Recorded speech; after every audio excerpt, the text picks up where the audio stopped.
বন্ধুরা, আপনারা সবাই কেমন আছেন? আশা করি আপনারা সবাই ভালো আছেন। বন্ধুরা, আজ আমি পোলট্রির মাংস রান্না করে দেখাবো। একটা সিক্রেট মশলা করব। সেই মশলাটা দিয়ে তোমরা রান্না করলে সবাই খেতে ভালো বলবে, আর সবাই জিজ্ঞাসা করবে তুমি কিভাবে রান্নাটা করলে। তো এখানে আমি মশলার ভিতরে দেখো শুকনো লঙ্কা, তেজপাতা, ধনে, জিরে, তারপর এলাচ, লবঙ্গ, তেজপাতা, আর সেটা অল্প শুকনো কলায় ভেজে নিয়েছিলাম। আর এখানে দিয়েছি আমি শুকনো নারকোল, আর ৫টা ৭টা রসুনের কোয়া, ৪-৫ টুকরো আদা, আর ২টো কাঁচা লঙ্কা। আর আমি ওর ভিতরে যে মশলাটা তোমাদের দেখিয়ে দিলাম, ওটা কিন্তু আমি শুকনো খোলায় ভেজে নিয়েছিলাম। এবার লঙ্কাটা দিয়ে এটা আমি অল্প একটা পেস্ট বানিয়ে নেব। সামান্য পরিমাণে পেঁয়াজও দিয়ে দিচ্ছি। দেখুন, পেঁয়াজটা কিন্তু আমি খুব ছোটো ছোটো করে কেটে নিয়েছি। এবার আমি একটা পেস্ট বানিয়ে নেব। পেস্টটা কিন্তু পাতলা হবে না, ঘনই হবে। সামান্য জল দিয়ে বানিয়ে নিয়েছি। দেখুন, আমি পেস্টটা দেখিয়ে দিলাম।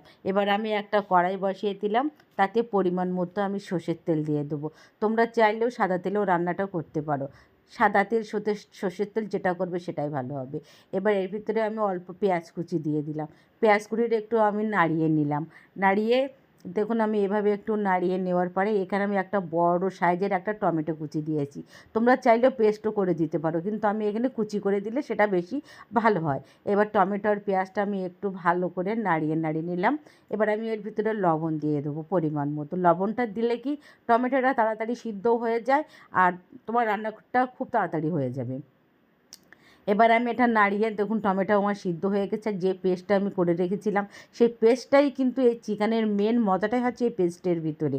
এটা হচ্ছে শুকনো মানে আখা যে মশলা ছিল, ওটা আমি শুকনো কলায় ভেজে পেস্ট করে নিয়েছি শুকনো নারকেল দিয়ে। এবার এই মশলাটা টমেটো, তেল আর পেঁয়াজের সঙ্গে ভালো করে একটু কষিয়ে নিতে হবে। দেখুন, যখন তেল ছেড়ে দিয়েছে সাইড দিয়ে, তখন দেখতে হবে যে হয়ে গেছে।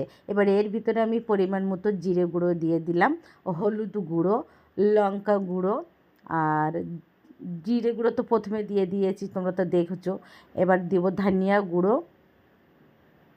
দিয়ে, এবার আমি এখানে কিন্তু আর মানে গরম মশলার গুঁড়ো ইউজ করছি না। ওরা আমি চাইলে তোমরা ইউজ করতে পারো, না করলেও কোনো ব্যাপার নেই, কেন গরম মশলা তো আমার আগেই ভেজে নিয়েছিলাম সেটা।